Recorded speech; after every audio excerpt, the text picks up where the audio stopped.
नाज़रीन आदाब, मैं खालिद शहबाज, आप देख रहे हैं गवाह न्यूज़।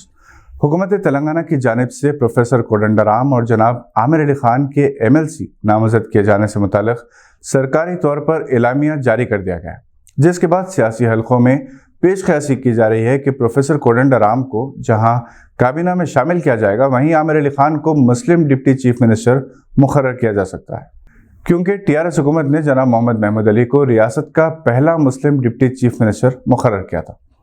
कांग्रेस ने भी एक दलित और एक मुस्लिम को डिप्टी चीफ मिनिस्टर मुकर्रर करने का वादा किया था। अगर ऐसा होता है तो मुत्तहिदा आंध्र प्रदेश और तेलंगाना तारीख में कांग्रेस के पहले डिप्टी चीफ मिनिस्टर जनाब आमिर अली खान होंगे। सियासी हलकों में इस बात पर भी चीमी गोइयाँ हो रही है कि मिस्टर आमिर अली खान अक़लियती उमूर से मुताल्लिक़ वज़ारत क़लमदान को कबूल करने से गुरेज करेंगे। इस सूरत में इन्हें किसी और वज़ारत का क़लमदान दिया जा सकता है। अक़लियती उमूर के क़लमदान की सूरत में दो अहम कायदीन का टकराव मुमकिन है। अयोध्या में मंदिर की तामीर के लिए राह हमवार करने से मुताल्लिक़ अगर सुप्रीम कोर्ट का फैसला ना भी आता तब भी इस मकाम पर मंदिर तामीर किया जाता, क्योंकि फैसला 30 बरस बाद आया और मंदिर के मुख्तलिफ स्ट्रक्चर्स जैसे सुतून, नक्शनिगारी, मुजस्सिमा साजी वगैरह का काम राजस्थान, मध्य प्रदेश और मुख्तलिफ रियासतों में 30 साल से होता रहा। और कोविड के दौरान भी CSIR और NGRI मंदिर को ज़लज़ले की सूरत में किसी भी किस्म के नुकसान से बचाने की टेक्निक पर काम करते रहे।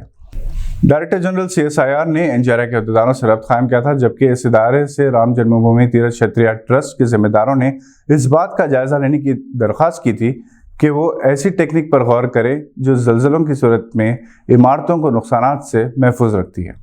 25 साइंसदानों की टीम ने मंदिर की जगह का जायजा लिया और हैवी मॉडल इक्विपमेंट के साथ टेस्ट किए, जिसके बाद एक रिपोर्ट दाखिल की गई कि मंदिर की बुनियाद सख्त ज़मीन पर रखी जाए, क्योंकि सिर नदी के बहते पानी से ज़्यादातर ज़मीन नरम है। फैज़ाबाद से 10 किलोमीटर के फासले पर ज़लज़ला पेमा स्टेशन होने की वजह से ये काम आसानी से हो गया। ज़मीन की तह में 800 मीटर गहराई तक इसकी परतों का जायजा लिया गया और मुख्तलिफ आलात इस्तेमाल करके यहाँ ज़लज़ले के झटके दिए गए। जब ये रिपोर्ट मुकम्मल हुई तब इस मंदिर की तामीर का काम शुरू हो गया। बाहर की दुनिया को इससे मुताल्लिक़ कोई खबर नहीं। मुमताज़ आलम-ए-दीन और नाज़िम जामिया इशाअतुल उलूम अक्कल कुआं महाराष्ट्र मौलाना हुज़ैफ़ा वस्तानवी ने हिंदुस्तान और तुर्की को दुनिया के तेज़ी से तरक्की करने वाले मुल्क करार दिया, जो मुख्तलिफ शोबों में एक दूसरे से ताउन को फ़रोग़ दे रहे हैं। मौलाना हुज़ैफ़ा वस्तानवी 27 जनवरी को मीडिया प्लस ऑडिटोरियम में IJFF के ज़ेर एहतमाम खुसूसी लेक्चर दे रहे थे। इन्होंने कहा कि तुर्की और हिंदुस्तान कई एतबार से मुमारिसत रखते हैं। आलमी सतह पर दोनों ममालिक तरक्की से गामज़न हैं। मौलाना हुज़ैफ़ा गुलाम वस्तानवी ने कहा कि दोनों ममालिक में साइंस एंड टेक्नोलॉजी, एग्रीकल्चर और दीगर शोबों में खुसूसी तवज्जो दी जा रही है। दोनों ममालिक की हुकूमतें तालीम के फ़रोग़ और सेहत को तरजीह की बुनियाद पर तरक्की दे रहे हैं। हॉस्पिटल का सिस्टम हिंदुस्तान का बेहतर है। जर्नलिज्म और पॉलिटिकल और हर शोबे में हमारे और तुर्की के मफाद में बेहतर से बेहतर ताल्लुकात कायम रहे। हिंदुस्तान और तुर्की इन 5 ममालिक में शामिल हैं जो तरक्की की समत गामज़न है। तुर्की एजुकेशन के मैदान में स्कॉलरशिप देती है। हिंदुस्तान भी टेक्नोलॉजी के शोबे में तरक्की की राह तय कर रहा है।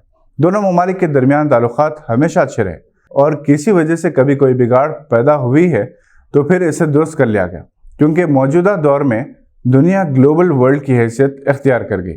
हर मुल्क दूसरे मुल्क के साथ बेहतर ताल्लुकात बनाए रखने को तरजीह दे रहा है, क्योंकि इसी से तरक्याती मनाजिल तय किए जा सकते हैं। मौलाना हुज़ैफ़ा वस्तानवी ने कहा कि हमें दुनिया में क्या हो रहा है इसका इल्म हो। इस सिलसिले में इन्होंने हज़रत इमाम मोहम्मद रहमुल्लाह का क़ौल बयान करते हुए कहा कि जो अपने ज़माने के लोगों से ना वाकिफ़ रहे वो आलिम होकर भी जाहिल हैं। इन तमाम चीज़ों से वाकिफ़ रहना ज़रूरी है, जिससे इंसान को दूसरों को समझने में आसानी।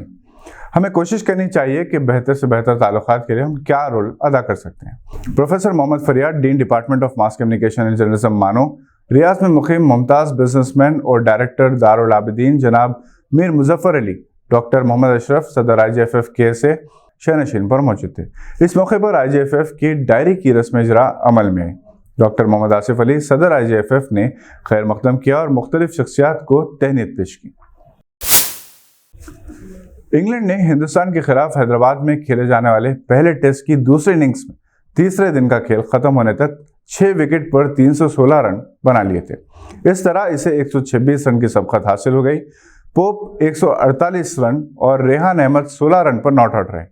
बुमराह और अश्विन ने 2-2, पटेल और जडेजा ने 1-1 विकेट हासिल किए।